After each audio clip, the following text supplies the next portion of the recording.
Ahead of tomorrow's cabinet meeting to discuss the proposed takeover of PLUS Malaysia and 4 Gamuda-related highways, Khazanah Nasional MD Datuk Syahril Ritza Rizwan says the Sovereign Wealth Fund and the EPF have never put the highway concessionaire up for sale.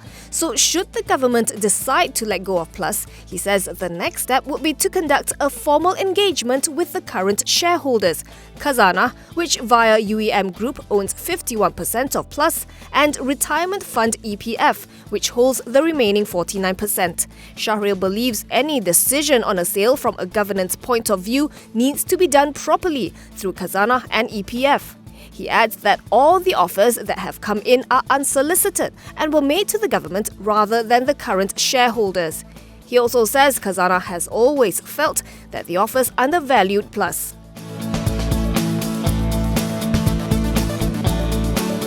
Prime Minister Tun Dr Mahathir Mohamad says mismanagement at Malaysian GLCs is among the reasons Putrajaya insists on having golden shares in selected companies. A golden share essentially gives its shareholder veto power, enabling Putrajaya to retain control of companies, including GLCs with links to key agencies such as FGV Holdings.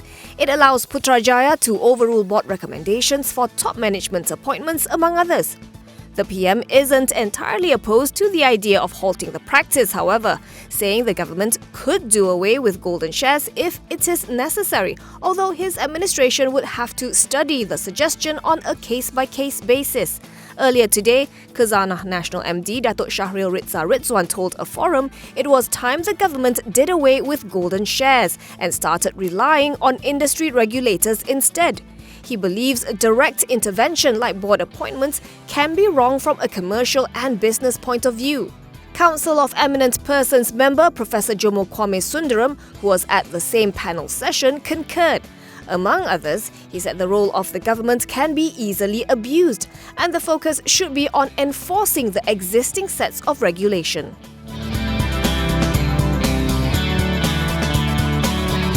Newly liquidated glove manufacturer WRP Asia Pacific has denied allegations it restricted its employees' movements. WRP's board of directors, in a statement today issued via its legal firm Matthew Thomas Phillip, said there was no truth to the claims with regards to its staff at its Salak Tinggi premises. It said it would commence investigations into the allegations.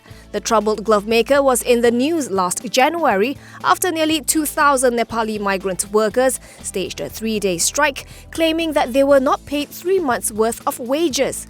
The Labour Department subsequently launched an investigation and found that it had withheld the salaries of its workers, did not pay overtime and made unfair pay cuts, among others. Then in September, the US blocked the import of its products on suspicion the company was using forced labour. 3 months later, WRP suspended its operations with immediate effect, citing financial constraints. Interestingly, the company initiated legal action earlier this month against its ex-MD and CEO Datuk Lee Son Hong for alleged mismanagement. It accused Lee of conspiring to wind up the company, and there is presently an action in court for conspiracy to injure.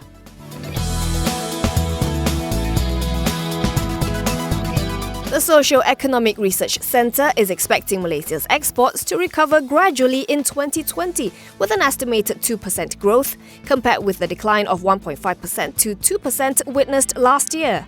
The improvement in exports will be underpinned by easing trade tensions, which will help to stabilise global trade, the deployment of 5G, which will be the factor propelling a moderate recovery in the semiconductor industry, and higher commodity prices like crude oil and palm oil prices. SREC's Executive Director Lee Hengwee explains, should the US and China sign a Phase 2 trade deal, it will further uplift the positive sentiment, which in turn will also serve as a positive catalyst to reassess SREC's GDP forecasts for the country.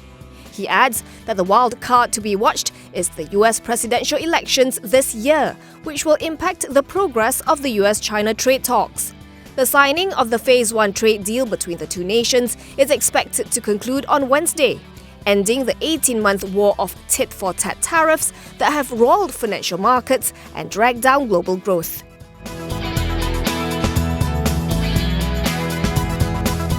The KL High Court has set February 5th for another mention of the government's 27.2 billion ringgit 1MDB bond cases against the Singapore-based arm of Goldman Sachs. The prosecution requested for the delay today, saying the notice of summons against Goldman Sachs Singapore is still in the process of being served.